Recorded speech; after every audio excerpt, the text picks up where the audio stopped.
Well, Liz Grant, welcome to the Liminal Living Podcast. It's great to have you on my screen today. Thanks so much. I'm delighted to be here. Well, we had a little bit of rescheduling that needed to happen, and I was very thankful for your flexibility because I had some big projects going on.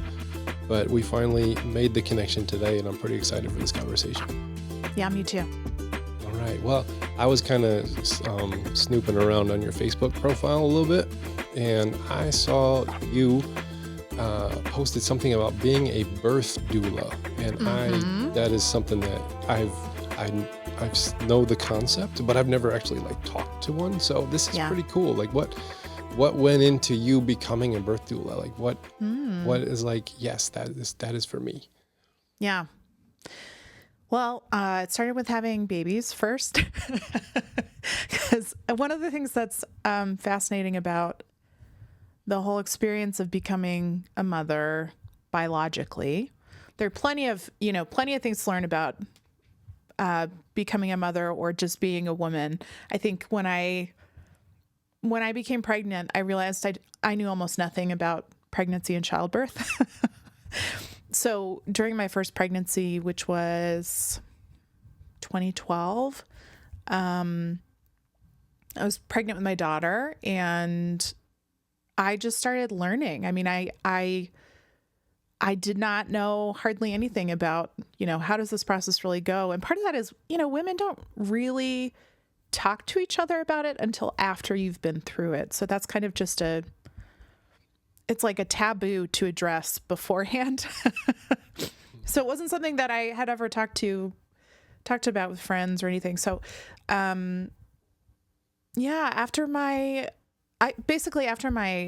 birth experiences, I became very obsessed with the whole process. It just was such a fascinating process for me. I had 2 home births, which again is very strange. But I tried out an OB and felt really anonymous. I just really did not like the experience. I mean, I felt like this was a huge formative experience for me, becoming a mother, bringing a child, another human into the world. And so for me, I think I felt like I wanted this to be personal. I wanted it to feel like I was moving from one reality to another, one identity to another. And that meant I wanted this kind of relational, unique experience. So, for both of my births, I mean, this is probably more information than you want, Tom, but for both, I had an inflatable tub in my living room, and was a big motivator for me, because I just wanted to learn more about the body. I wanted to learn more about other people going through this experience. And I ended up, when my son was 9 months old, I went through a training process to be certified as a birth doula, where I could go to the hospital with other women. It was like a 9-month process of certification. I did it with one of the largest doula organizations in the U.S. It's called DONA International, Doulas of North America. That's what that stands for. And it's an organization that's been around for a long time, but I think in probably the past 20 years, there really has been a boom of doula care in the U.S. And part of that is several health organizations doing studies to find that doula care actually makes birth safer and cheaper for insurance companies. So safer for women and babies, but then also cheaper for insurance companies, because often doulas are very creative. We find other ways to help women have babies other than cesarean sections, which are very expensive. It's basically abdominal surgery. And surgery is just expensive. It's expensive. And doulas sort of walk through the process of birth with a mother, and not just with a mother, but with a whole family system usually. So I really enjoyed doing kind of psychological work with people beforehand. I'm not a therapist. I was not trained as a therapist. I'm just a very curious person. And so my job was often to kind of help people think through their own experience, and often to kind of get in touch with their own curiosity, to say, what actually are you curious about with birth? What are you fearful of, what sort of preconceptions do you have about your experience that you need to address? What expectations do you have that you need to address? What expectations do you have for your partner? Like, how should they act during your birth experience? These are things that basically, I would tell people every single emotion and experience seems to happen during a birth. You will have conflict with your partner and you will fall in love with your partner. You will, Yeah. you're not going to scream at your partner if you don't normally, so you shouldn't expect you're going to lose your mind or something. You don't like have an out of body experience. You are going to feel the worst pain of your life and the greatest joy of your life too. So there's, it's just such a complex and rich experience, similar to death in that way, where it's, it's a formative experience for not just you as the birthing person, but also for a whole family who becomes different because of this experience. They take on new identities as well. And so I was really passionate about kind of helping families together discover how they wanted to walk through this formative process. And for Christian clients, it was really fun to be able to do like a sort of impromptu liturgy for them and their child after they'd had their baby. And it was a very meaningful experience. I mean, I did not do the job for very long because it's a very hard and demanding job, and I had 2 toddlers. Oh, yeah. But I had the opportunity to watch 21 families become families, Oh, wow. to watch the births of 21 children. And every time it felt like I was watching a miracle. I mean, I don't know how else to think about birth aside from that. And we're talking around Christmas. I just heard a sermon from the church that I've been attending, which is Peace USA. And the pastor was talking about how, the word handmaiden that Mary often, it's normally translated handmaiden. I'm the handmaiden of the Lord, she says, when the angel comes to her at the Annunciation to tell her she's pregnant. She says she's the handmaiden, but also that word can be translated doula. Oh, that's interesting. Which I hadn't heard that before, and blew my mind as a former doula. Yeah, that is quite interesting. I think something about kind of the agency that doulas offer to clients, like I see some interesting correlations there between the story of Mary and the impregnation by the Holy Spirit and then the birth of Jesus. There's some very interesting overlaps there between kind of what it means to become a family, what it means to kind of enter the world. The connections the pastor drew from the pulpit were, she is the doula of Mother God. And I find that very compelling. I find that to be a very compelling image. But I think, birth is not something you're going to hear typically preached from a pulpit. Yeah, they're occupied by men most of the time. And it can get graphic, Mm-hmm. But I think I just really loved being on the kind of the edge, that special kind of thin place. That's really interesting that you refer to it as a thin place, because that's a Celtic liminal zone kind of a thing. Mm-hmm. Now, I'm on the other end of the spectrum where I do a lot of funerals.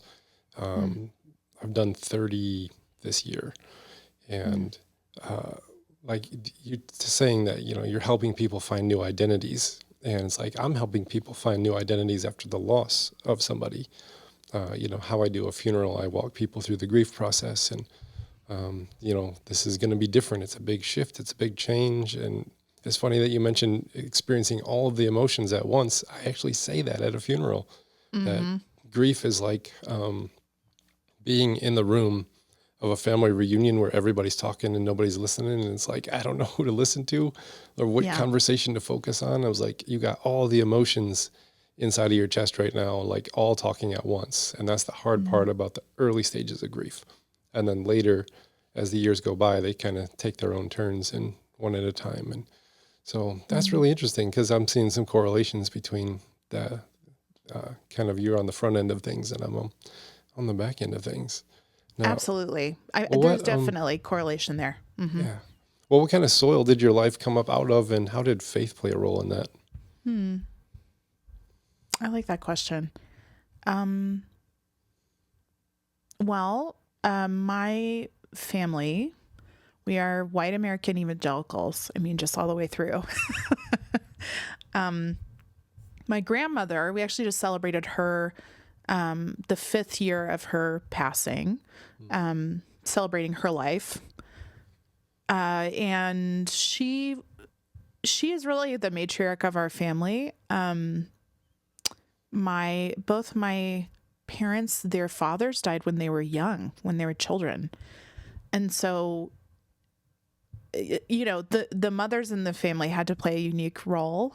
And in particular, my grandmother Ruth was really a matriarch. I mean, she was Catholic initially and then converted to evangelical Baptist, born again, whatever you want to call it. She probably would have said born again, and was converted by her children.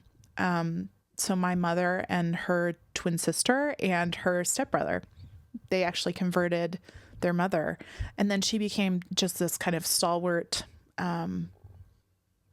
matriarch of our family in faith.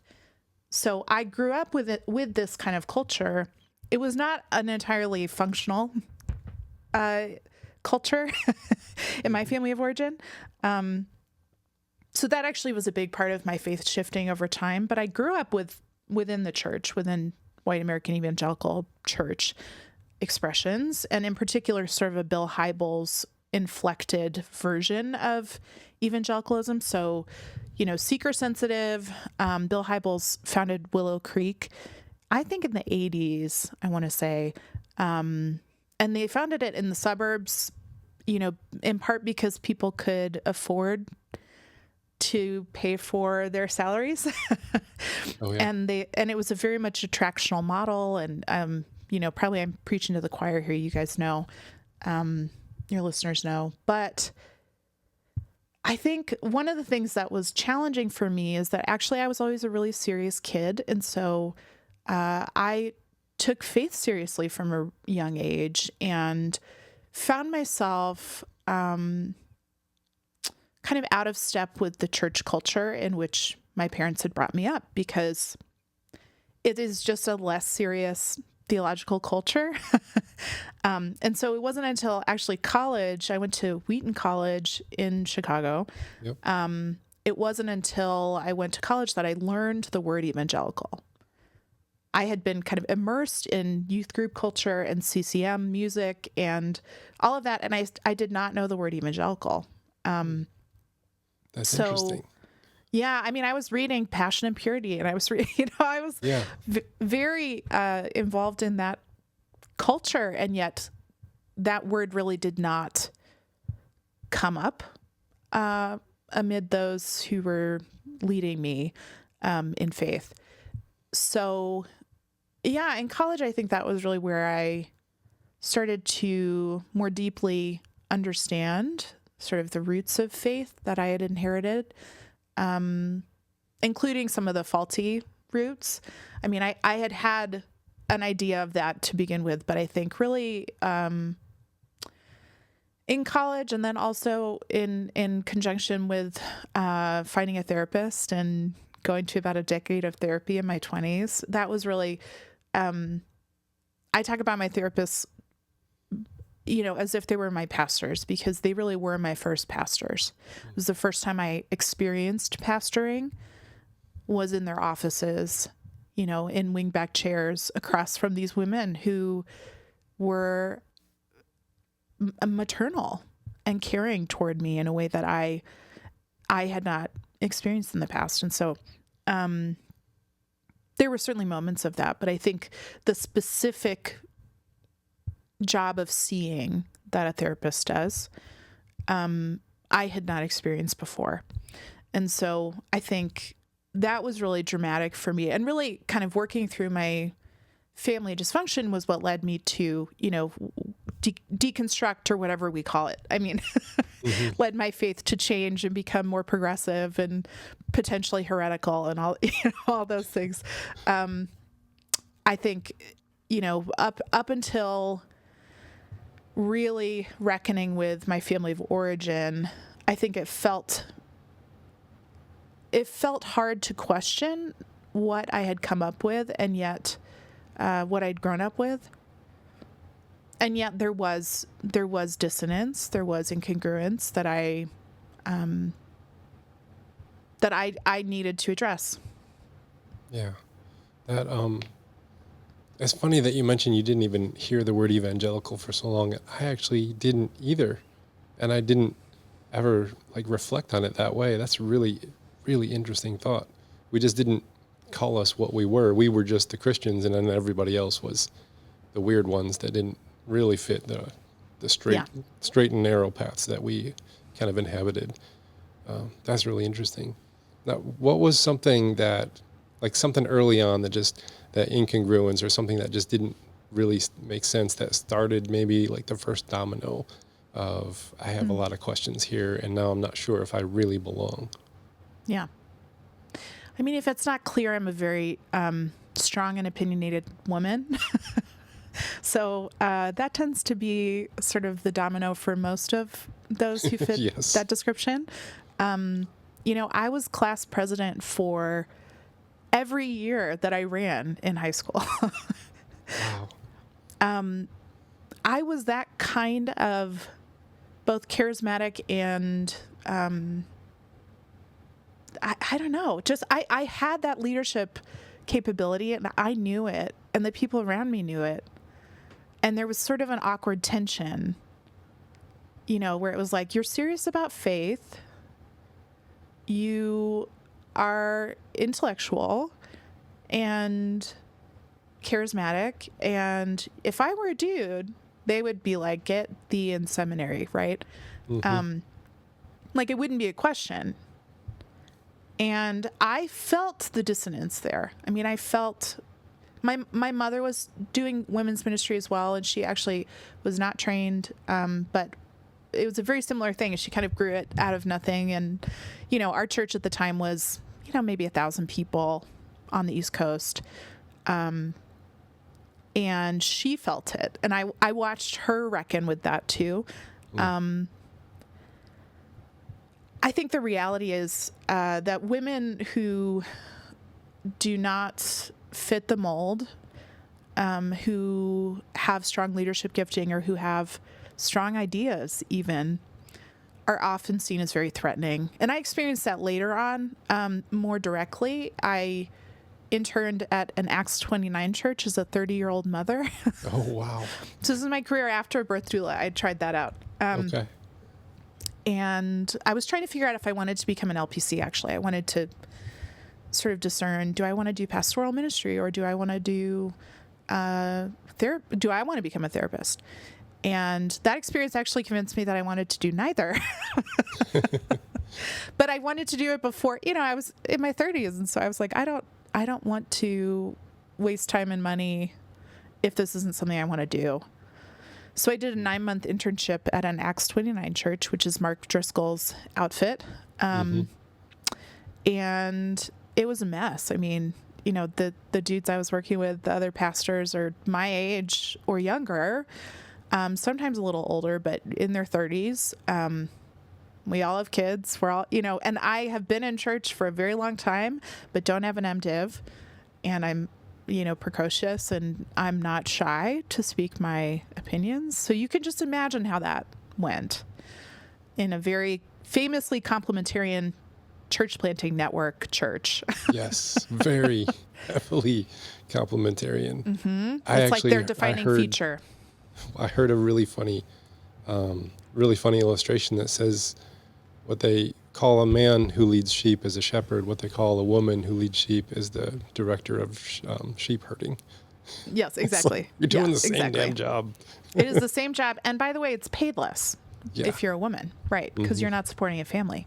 That's interesting. So that I actually left the church over that. They were kind of loosely egalitarian, and then we went through a pastor transition, and we found that I was pretty young, and we had an interim pastor who didn't really know channels outside of the evangelical sphere of searching for a pastor, and could not find a pastor who would talk to us because we had women on the board. And so the church, like elders, got together and they started to say, well, let's look at what the Bible says.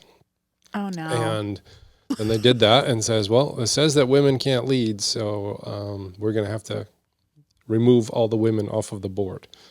Wow. And I remember like driving home with one of the elders after one of those meetings where they're about to make that decision, and I'm trying to like explain some of the passage of the context and out of Timothy, and he was just like, he just looked at me like utterly like, well, if we have to take that one into context, what other ones do we need to take into context?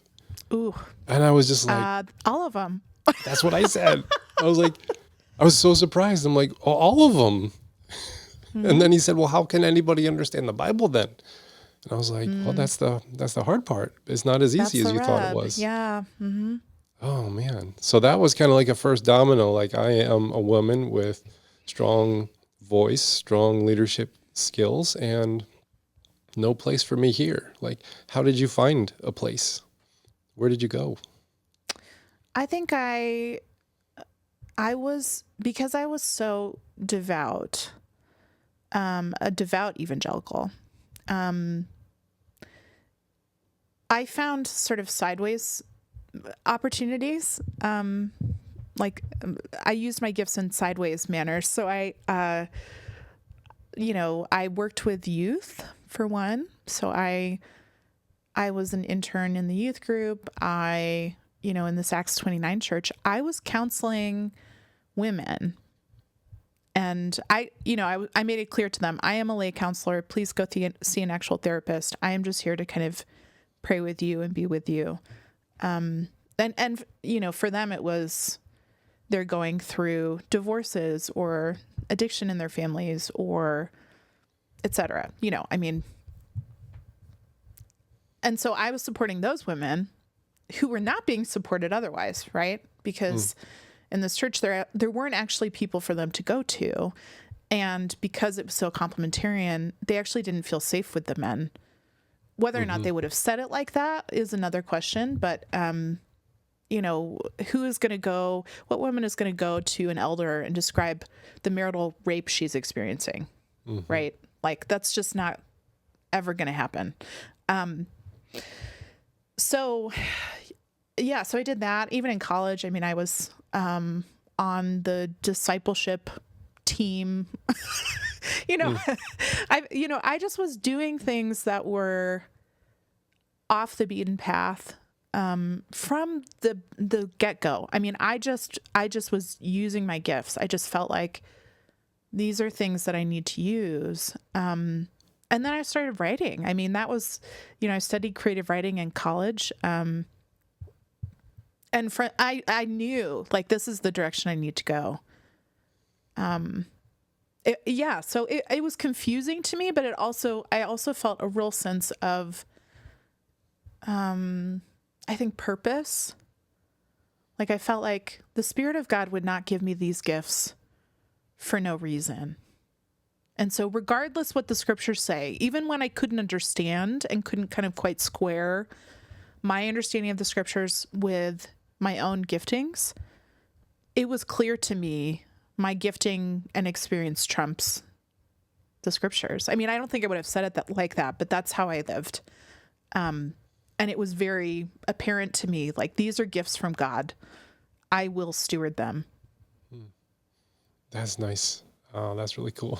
You have it takes so much confidence for a woman with strong leadership skills and a strong voice in that scenario to actually stand up and use them. Like, for me, I just had it paved. Like, oh, you have these gifts? Well, then you need to go to these colleges and schools and do these things. And it's like, okay.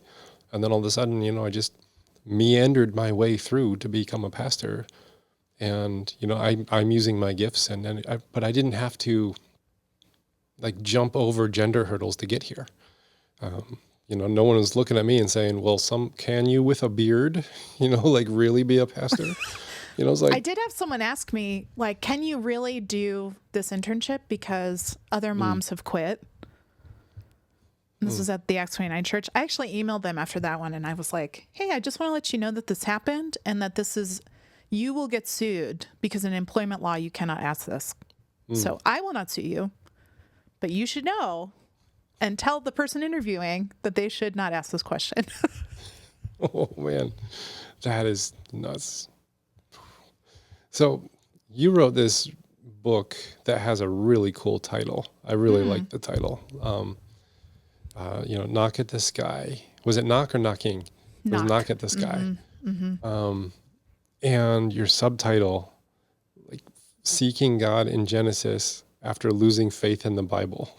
I was just like, this is not something I would expect to see in a book. It's just, I would say seeking God in the Gospels after losing faith in or seeking God in, Psalms or something, but you went right to Genesis. But I want to talk about that, but I want to know, like, how did you lose faith in the Bible? What did that look like? And was it really tied to this issue we've been talking about? I think it was tied to this issue, but not only this. I think, and I think part of what the subtitle is doing is sort of trying to poke at the idea of the Bible anyway. What Bible? Whose Bible? What kind of faith in the Bible? Are we? What faith are we putting in this book? What are we needing from this text as contemporary Christians? I think I grew up within a culture that said the Bible was inerrant, right? So, taking their cues from the Princeton theologians of the kind of early, late 19th, 20th century, they were kind of taking the cues from fundamentalism. They were saying, the Bible must be true because the only trustworthy knowledge we have is the Bible. So that's presuppositional apologetics. That's, only God can really give us full knowledge. Our own senses will lie to us. Our hearts will lie to us. Our experiences will lie. God will not lie. And what do we have of God's? All we have is the Bible. That's kind of the view. And a lot of these men who kind of came up with this doctrine of inerrancy, of biblical inerrancy, they were cessationists, right? So they also don't believe in the Holy Spirit. They don't believe the Holy Spirit still speaks.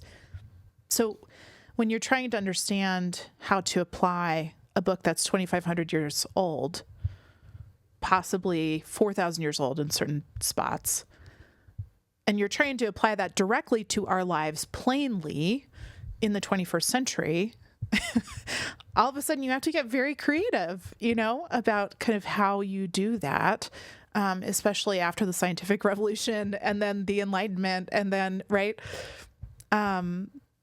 So the kind of way that I had learned to trust the Bible was that it is God, essentially. It is God. It is God's voice. And I used it like that. I had plenty of ways to read the Bible, including like the finger method. You put the Bible falls open on your lap and you just like point, and that's what God has to say to you today. Oh yeah. I actually did that as a teenager. That's Yep. Me too. Yeah.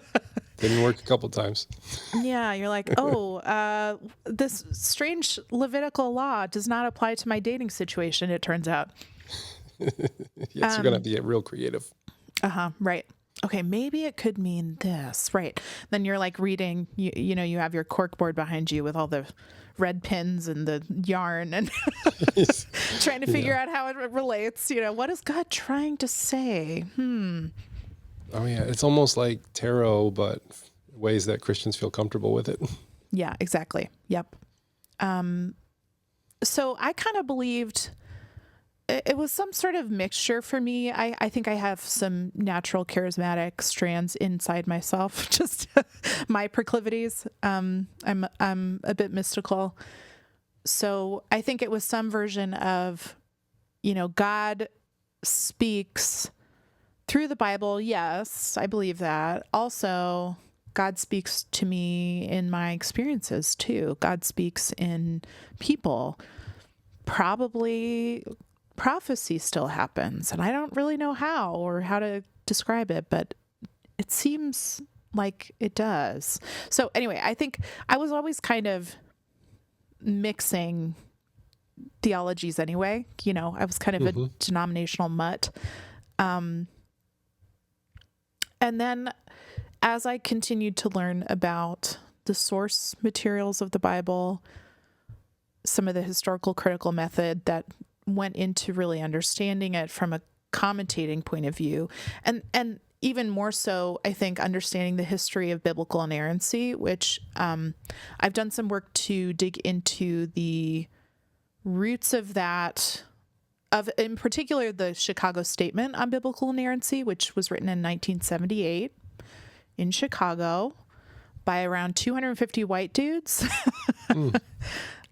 most of whom you've heard of, continue to have sway in American evangelical culture. So I think as I explored the more scholarly aspects of the Bible, it became very evident this is not a book that can be used like science, like history, in the way that we want. And so if that is the case, all of a sudden we're having to get pretty creative about how we engage it, because it actually is not formulaic how we apply it to our lives. And it doesn't mean that God is not still apparent in the text, or that God does not speak, that God has not inspired the words. It's just that it's an ancient text. It is an ancient masterwork of literature. And, I think really being a creative writer has given me this unique lens to approach the text, because I'm aware of what it takes to write something. And I'm aware of how human texts are. And we actually don't treat Beowulf like this, right? Like we don't treat the Aeneid like this, the Odyssey. Like we have these other ancient texts, and we do not treat them the way that we treat the Bible. And so why is that? So anyway, I think from just a literary perspective, I was always kind of poking. And as I learned more, no surprise, my particular way that I used to believe in the Bible has shifted too. Yeah, I've always had a fascination with the Bible. When I was like 17, I wanted to just dive into it, and I got a concordance, and I'm like, what are these funny squiggles? Oh, that's Greek. So I taught myself the Greek alphabet, and at 17, and I'm like writing all this Greek stuff, and then all of a sudden I'm diving into original languages, and it's like, whoa, this is much different than. So I was always a nerd about it, but I had that fundamentalist upbringing that, intellectualism is usually the doorway that you exit from fundamentalism, because if you really look hard, a lot of the way that we hold the faith is like a medieval contextualization of it. And then you get these statements in the 20s, the fundamentalists, and they just want to double down on medieval fundamentalism or medieval theologies. And it's like, well, the world is changing really fast. And it's like, we can't really maintain control over all of that. But I grew up with that whole young earth creationism, and this is literal and all that kind of stuff. And it all stems from the book of Genesis. So I totally understand why you went to the book of Genesis to kind of, work your way back into understanding something. But what are some things that you found in the book of Genesis that really helped reshape what the Bible is and how to read it? Well, it was really interesting to actually try to understand the scrolls that make up Genesis, and sort of, I think so. I did a lot of work to try to read the book differently than I had before. So part of that was I wanted to put myself into sort of surrender that happens with great literature, where you sort of give up needing to know if it's factual. You kind of give up some of the questions of historicity. Like facts just matter less. You just surrender when you read a story, right? Mm-hmm. So I kind of committed to doing that as I read. I also wanted to read as a creative writer and not as a commentator or a theologian, which I am not. I do not have an MDiv. I am not qualified to do this work. Well, the Orthodox Church only has 2 theologians in all of history. There you go. Okay, all right. There you go. None of us are. And I think, so I wanted to approach it very truthfully as I do, which is at the level of words and themes and characters primarily. So more so than kind of what does this mean for our lives, I wanted to approach it as a story and kind of understand from that perspective. I also wanted to understand God from the perspective of these characters who encounter this deity, who makes like first contact with them. God is the one always making first contact, right? Like an alien. And these humans are trying to make sense of this invisible being that appears to them. There's some sort of kind of break in the supernatural and material realities. God enters in some way, and then these humans have to decide what to do with that entrance. How do they interpret it? How do they respond to this deity, to this voice mostly that just appears out of the blue?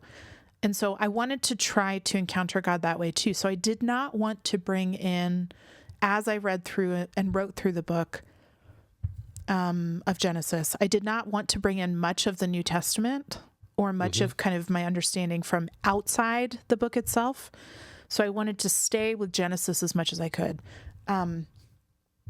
So I think it helps to know kind of the framing of like where my mind was when I approached, because I was not trying to actually solve the questions of cosmology or historicity. Like those were not questions that I had. I was very interested in understanding where the Genesis scroll came from and sort of describing some of the methodologies of even making ancient literature. So there's a whole section where I talk about, the complex processes that go into making scrolls and ink and, the level of commitment that ancient peoples had to have to a text to continue to pass it down the line across generations so that it eventually reached us, that it reached far into the future. The level of commitment is so much higher than we assume in our time because of the access we have to printing and paper and inks and, just the ways that we have mechanized creating works of literature. It's very hard to conceptualize just how much commitment was involved. But of course, it took months to write a page, to create one scroll. It would have taken months and years, to make the papyrus by hand with reeds, and you're weaving the reeds together and you're gluing the woven reeds together with resin.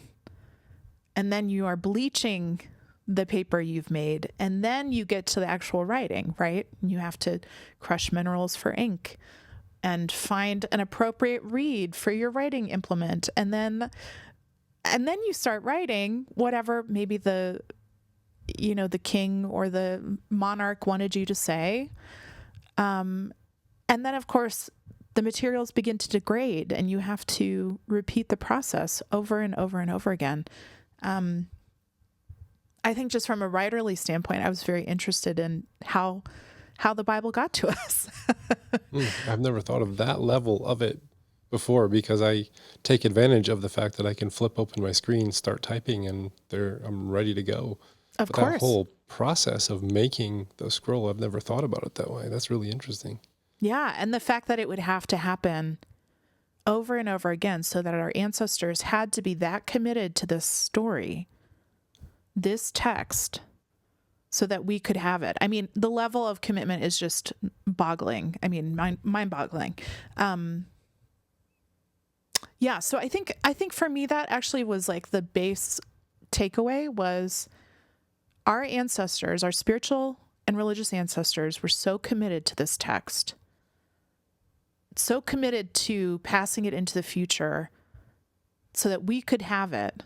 So there must be something here, so that was kind of the base takeaway was like, my question that I brought to the text was, why was it so valuable to them? Why was the story so valuable that I can read it today? And I think it's easy to throw out parts of the Bible that we don't like.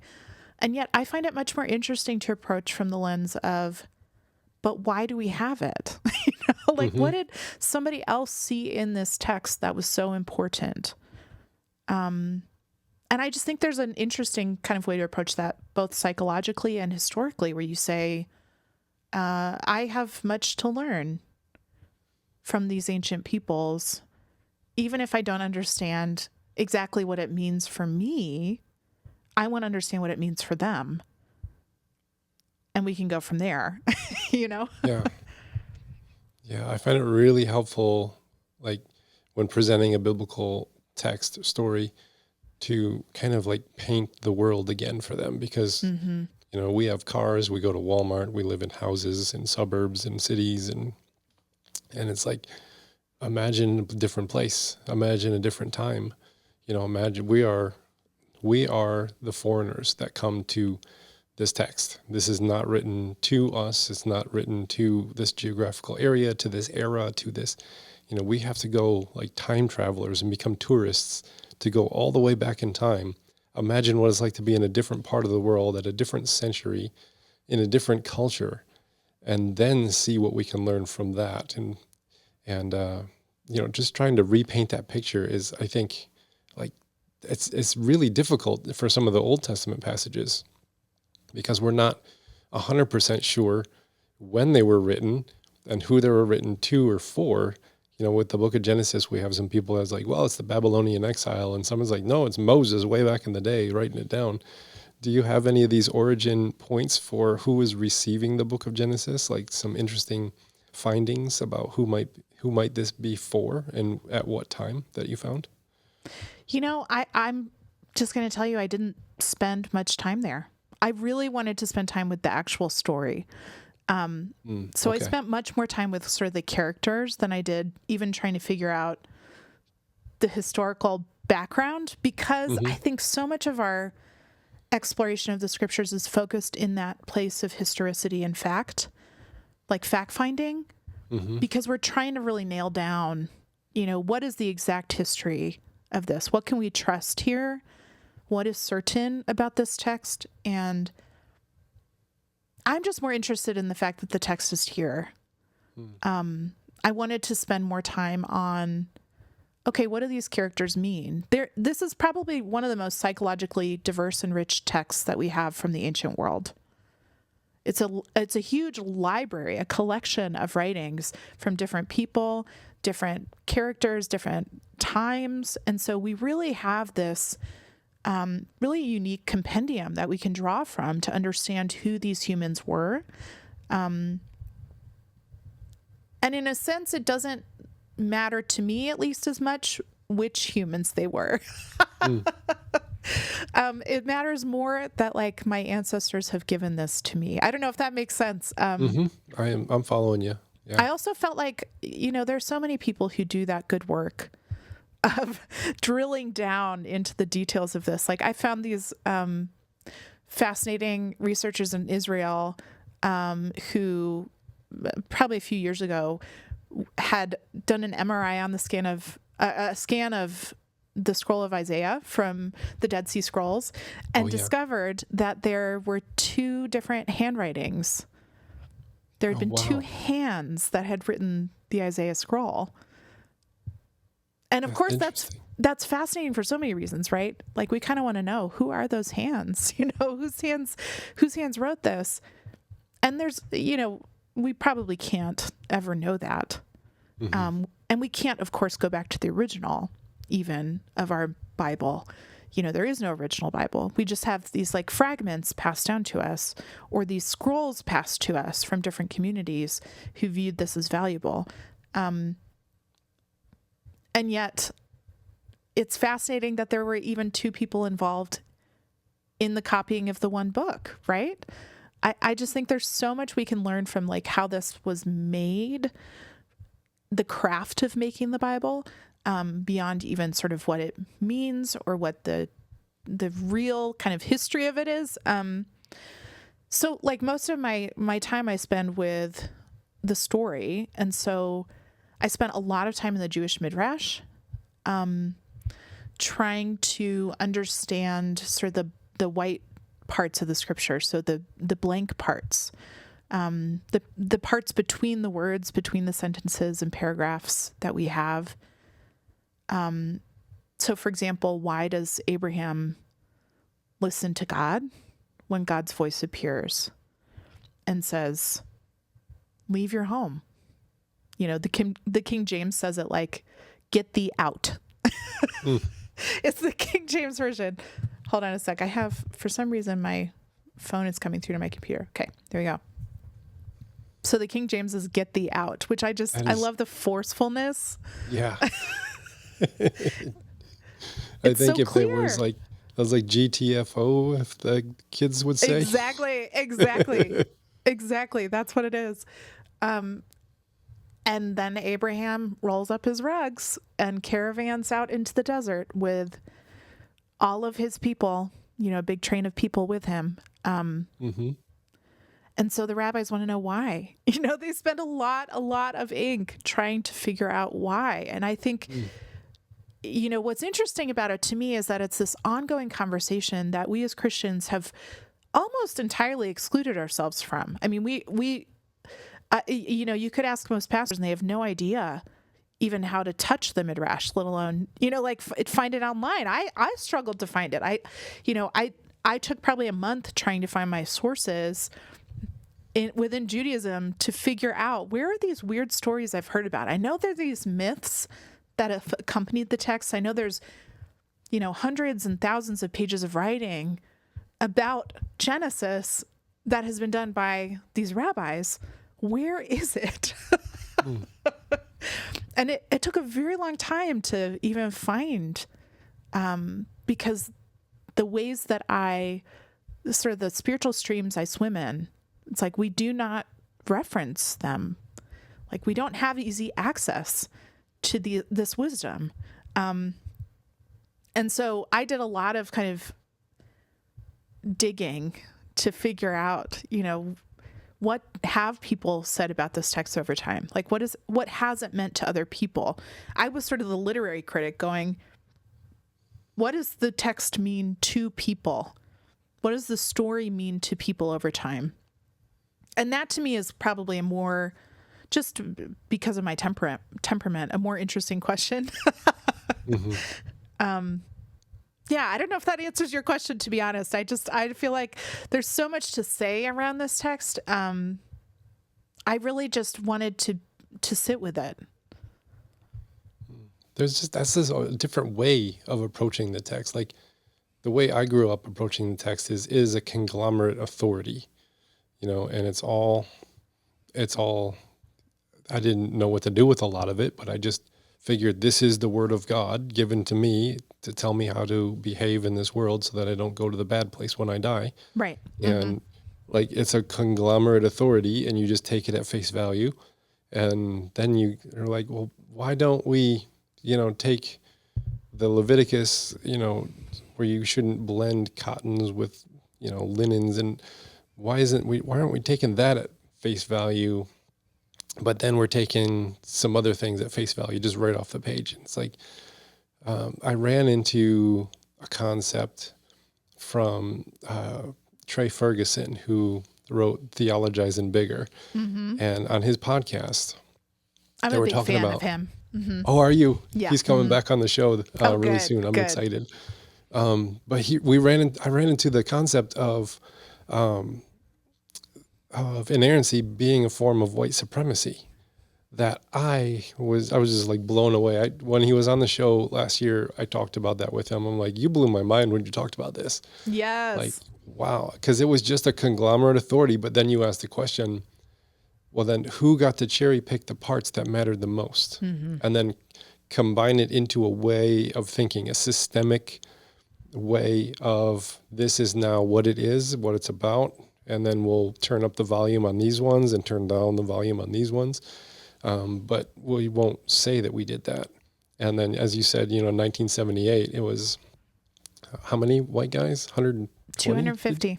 250 white It was guys get to invite decide. only, and there were Invite 8 only. women, and I believe 13 women and 8 minority theologians involved, and that was after the fact. That was after the fact. That just really solidifies it even more. Like, there's a way of thinking about the Bible that is correct, and we white guys understand that. And then if you want to be in the club, you can bring your perspectives as tag-alongs to the perspective that we have declared is the way. And that's when I saw it that way. I could not unsee it. And I started diving into people like James Cone and Howard Thurman and some of the liberation theologians like Gustavo Gutierrez and Oscar Romero. And I'm like, holy smokes, I did not hear this at all growing up. And it's just a whole different approach of reading it. Like you said, you're reading it as literature. That is cool. Now, if you're reading it as literature, who was your favorite character that you found? That's what I want. Who's a favorite character or story, if you want to go that route? I mean, I love the character of Hagar. She is fascinating. In part because we just don't know much about her. So there's a lot of kind of mystery around her. But along those same lines, I worked really hard to try to very minimally use white or male theologians, and especially together. I was like, we've heard a lot from the dead white guys, and I know their perspective. And it doesn't mean it's a bad perspective. It just means we need more voices. I need more voices. So I did a lot of Howard Thurman, James Cone, and actually related to Hagar, Dolores Williams, who is one of the founding mothers of Black womanist theologians, Black womanist theology. Her thesis was about Hagar. Really? It's called Sisters in the Wilderness, and she is a treasure. I mean, she's a fabulous writer, number one. So, like, a lot of theology can be dry, but these Black theologians are fabulous writers for the most part. They're much more interesting to read. But she spends a lot of her thesis thinking about Hagar as the first enslaved person to liberate herself. And so, she runs away from the tent of Abraham. And then God tells her to return, but not after first, like God first does a sort of annunciation with her and promises her a similar heritage that God promises to Abraham. And so you see this kind of fascinating, that's such a difficult story in many ways, because why does God tell her to return? But one of the things I learned from Williams was that she's pregnant when she runs into the desert, and the desert is not a place for a pregnant body. You are not safe in the desert when you are pregnant and you've run away with no food and no water and no resources. So God actually sends her back so that she will survive.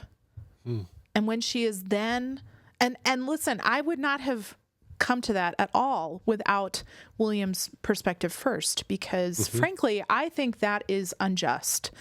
So if I'm just a plain reading of the text, to me says that is an unjust thing for God to ask of Hagar. And yet from Williams, I'm putting myself kind of in submission to her reading, which is very different than mine. But saying that she has the priority perspective here, as someone who is close to those who have been enslaved. She is able to see this passage more clearly than I am. And so she sees it as, she returns to the house of Abraham and actually then solidifies her place in the story of God. So not only does she survive, but then she is able to she's able to then become this matriarch for the nation of Islam.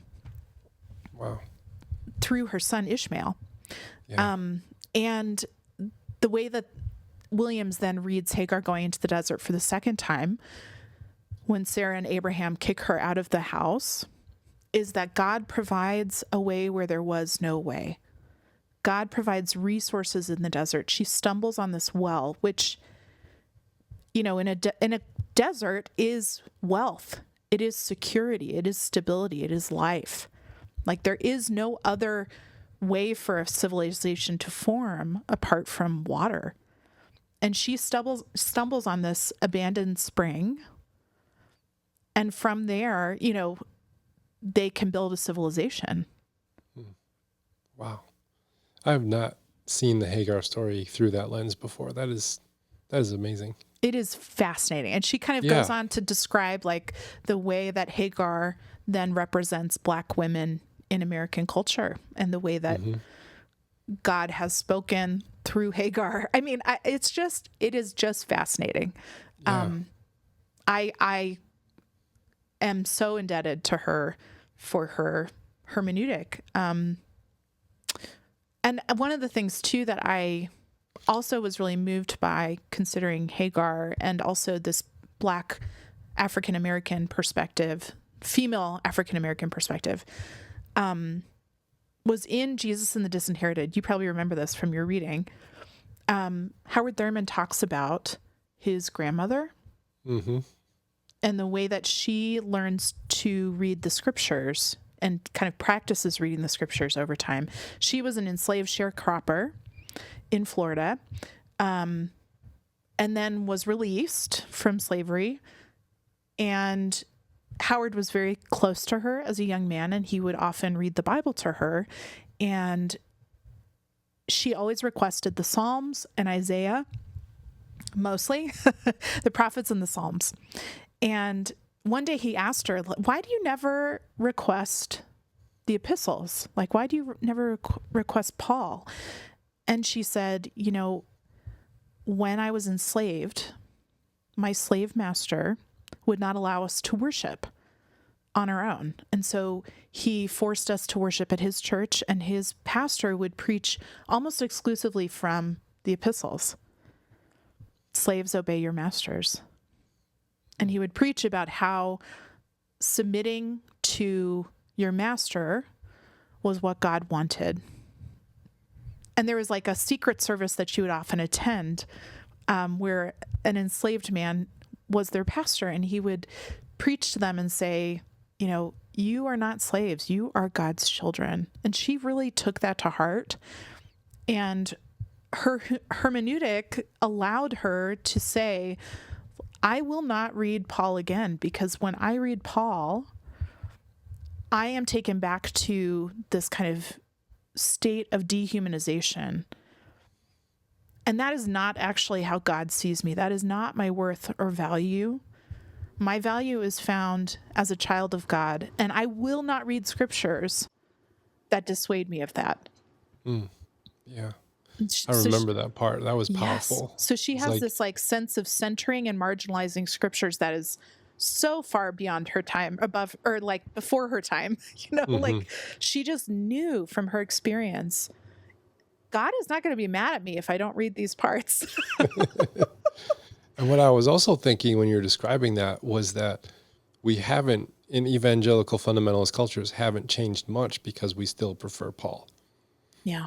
Even over Jesus. Like, I grew up going to a fundamentalist church, and it was like Paul every week, another epistle. And it's like, because that tells us we're in because we obey the writings of Paul, and we're on the inside and we have the power and we're okay with it.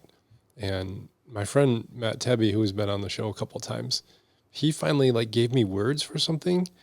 He's like, the Bible is written by marginalized people to marginalized people. And then when the people of power get it, it doesn't make sense to them. So they have to spiritualize it into a spiritual problem, come up with a spiritual answer so that they are the distributors of it. So then when you go back and read the Bible from the perspective of the marginalized people, you get back in touch really like with more of its roots. And I was just like, man, Matt, I didn't ever see it that way before, but it makes so much sense. And yeah, that story of Hagar is really going to stick with me for a while. I have a hard time approaching the Old Testament because I have so much unlearning to do before I can take it on. But knowing that there's these voices out there can be really helpful. Are there any other voices that have helped you in your understanding of Genesis that are kind of from these streams that you can point us towards? I would love for every single person listening to buy Aviva Gottlieb Zornberg's books. I'll make Tom put a note in the put it in the notes, a little link in there. I can put that in the notes.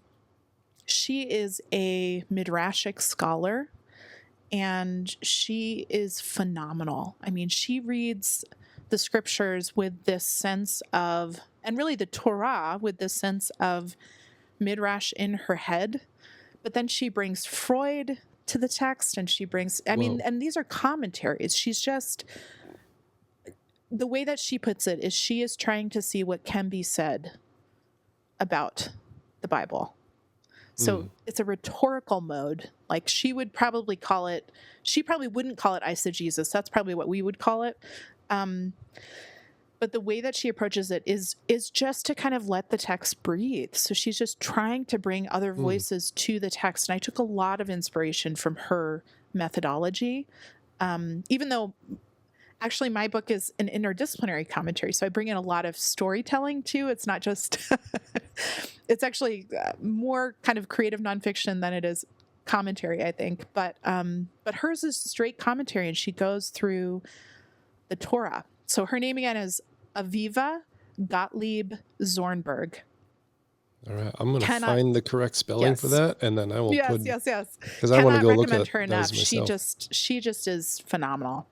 I like what you just said about letting the scriptures breathe. And then I got this image in my head of how I used to understand the scriptures as like when you had like a bug collection as a kid. Yes. It's like put pins through everything. It's like, look what I've collected, all my little doctrines here that all are very fancy to show off and make sense to me. And it's like you're suffocating the actual life of the stories when you come at it with that approach of like a dissector. And I just like how you enter the stories and let the characters take you on a journey in your imagination. And that's pretty cool. I let the scriptures breathe. See, I'm going to log that one away. Well, we are wrapping up here. Where would you like to send folks to connect with your work and purchase your book? Well, of course, you can purchase the book on Amazon if you want, but if you do, I will make you write a review. Okay. So the book is Knock at the Sky, Seeking God in Genesis After Losing Faith in the Bible. I also have a Substack.